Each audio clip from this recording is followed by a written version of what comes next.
মোৰ কৰ্ণখিনি সমাপন কৰি গুচি আহিব নাই নাই নাই নাই নাই নাই তেনেকুৱা হ'ব নোৱাৰে তেনেকুৱা হ'লে স্কটলেণ্ডৰ ইতিহাসে মোক ভীৰু কাপ কৰি জোকাব তেনেকুৱা এক কলংকিত অধ্যায়ৰ নায়ক হ'বলৈ তুমি মোক নিদিবা বেগ উভতি আহা তুমি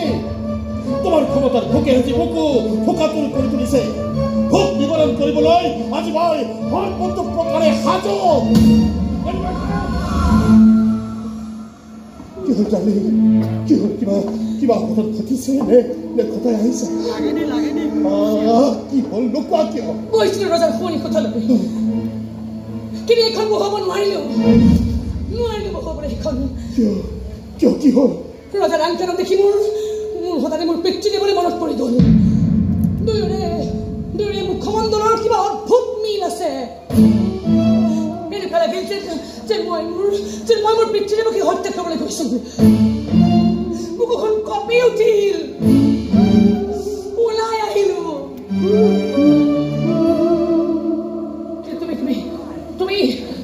তুমি পাৰিবা মেকবেথ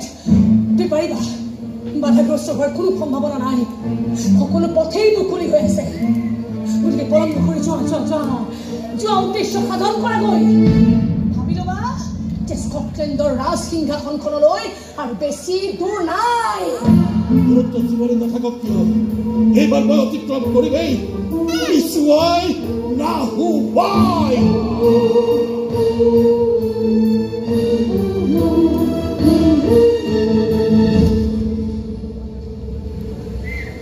পিছুৱাই অহাৰ প্ৰশ্নই উঠিব নোৱাৰে মেকবেথ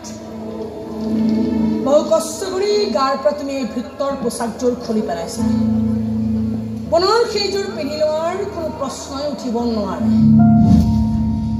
প্ৰশ্ন উঠিব পাৰে কেৱল এটাই ৰজা ডাংকানৰ আকস্মিক মৃত্যুৰ পাছত সিংহাসনখনত বহিব কোন আৰু উত্তৰ হ'ব এটাই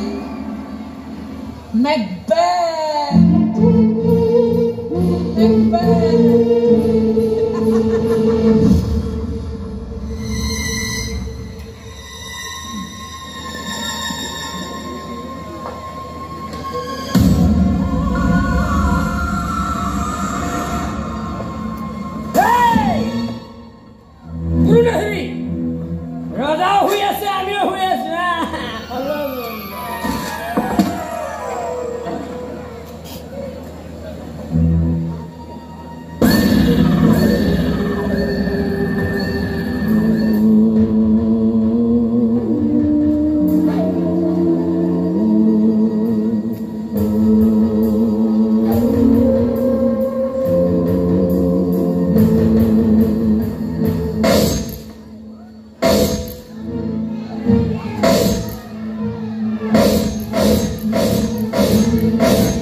হ'ব পাৰে নিৰ্জীৱ নিথৰ কিন্তু আমাৰ সপোন সাৰ্থকৰ লৈতো কম কষ্ট কৰা নাই শোনা কিমান মূল্যৱান উপহাৰ দিছে সি আমাক ৰজাৰ তেজ কিন্তু কি আশ্চৰ্য দিয়ে যুদ্ধভূমিৰ পৰা তুমি উভতি অহাৰ পাছত তোমাৰ দেহাৰ পৰা যি তেজ ওলাইছিল সেই তেজ আৰু ৰজাৰ তেজ দেখোন একেই তুমিহে কৈছিলা ৰজা মানে পৃথক ৰজা মানে ব্যতিক্ৰম নহয় ৰজা মানে সৰ্বসাধাৰণ ৰজা মানে জনসাধাৰণ কি হ'ব মানে ৰজাৰ সদ দেখাৰ পাছত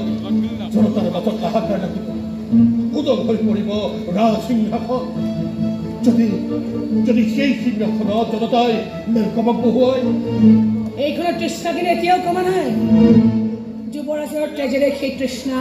আঁতৰ কৰিলে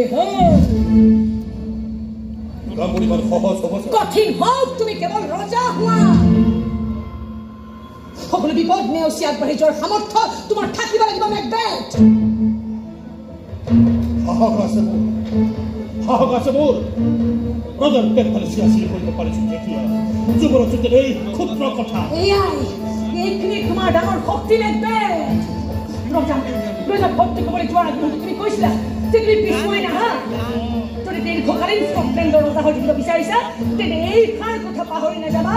যে তুমি পিছুৱাই আহিব নোৱাৰা আৰু কি চিন্তা তোমাৰ অতিকে বিশ্বাসী বন্ধু এই অস্ত্ৰপাত তোমাৰ লগত দেখোন আছে যথাস্থানত ইয়াক তুমি অভিষিক্ত কৰা কি হৈছে চিঞৰিছা কিয় কেৱল আমি চিঞৰা নাই স্কটলেণ্ডৰ সমূহ জনতাই চিঞৰিছে শুৱাপাতিতে আমাৰ ৰজাক কোনোবাই হত্যা কৰিছে দেশৰ দুটাত পৰি আছে ৰজাৰ মৃতদেহ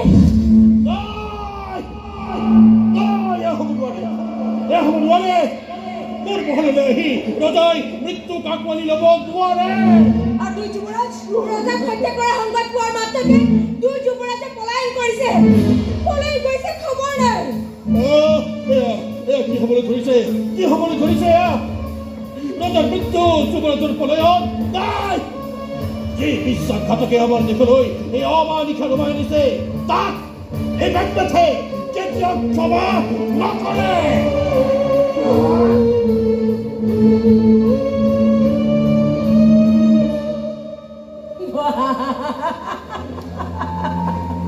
ৰজা নহওঁতে ৰজাৰ চৰিত্ৰ দেখুৱালে আপুনি হাঁহিছে ৰজাৰ মৃত্যুৱে আপোনাক অকল ব্যথিত কৰা নাই কৰিছে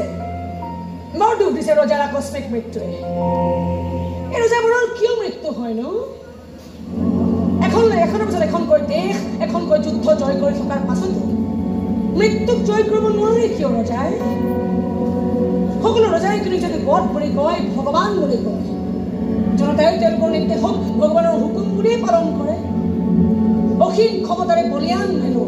অসীম শক্তিৰে শক্তিমান হয় ৰজাবোৰ তেনে এটা সাধাৰণ অস্ত্ৰৰ ওচৰত নিজকে আত্মসমৰ্পণ কৰি দিয়ে কিয় ৰজাই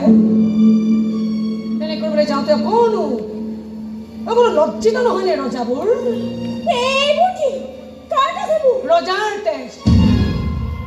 ৰজা মানে মই ৰজা মেকবেথৰ কথা কৈছো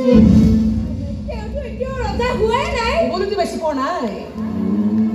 ৰজাৰ তেজ ৰজাৰ চৰিত্ৰ ৰজাৰ অহংকাৰ সকলোৱে এটা এটাকৈ তেওঁ দেহত প্ৰৱেশ কৰিছে আৰু খন্তেক পিছতে তেওঁ হৈ পৰিব স্কটলেণ্ডৰ পৰিপূৰ্ণ ৰজা